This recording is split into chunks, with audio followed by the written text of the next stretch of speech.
Ingo Swann. You know who Ingo Swann is? Very famous remote viewer, did a lot of stuff for the intelligence community, lived to regret it.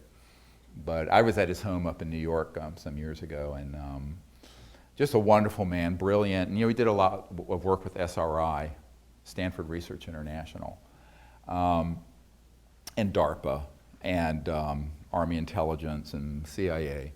And they were experimenting and training people during the Cold War to be able to use consciousness to spy on the Soviet Union. And the Soviet Union was doing the same thing. And everyone in the intelligence community at a certain clearance level knows about this, by the way. This is nothing, all that secret. It's hidden in plain sight. But what was interesting to me was that, he regretted that he ended up being used that way eventually. But what he and I would talk about together is the fact that every single human being has the ability to do this. They just don't do anything to help develop it. So it's like, you don't start out in kindergarten doing quantitative analysis and calculus. There's a process, right? It's the same thing with these capabilities.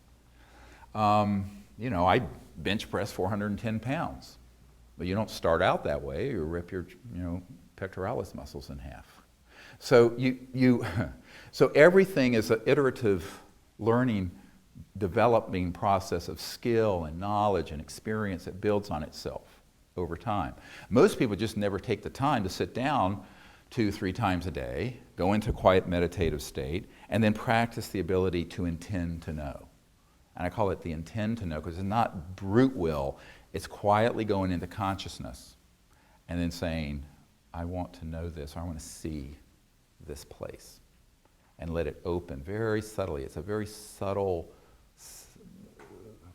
integrative process as opposed to a brutal intellectual one. My own approach to this is a very Vedic one. And as you know, the ancient Vedas, people conflate the Vedas with Hinduism. They have really very little to do with each other. The Vedic knowledge predates any known, it's a philosophy. But Vedanta is really the study of consciousness in its singularity.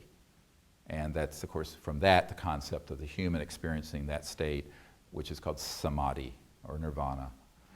But there's this misunderstanding in the public that only certain adepts, that you have to lay on a bed of nails for 30 years and, do all kinds of crazy stuff to be able to have this happen. It simply isn't true.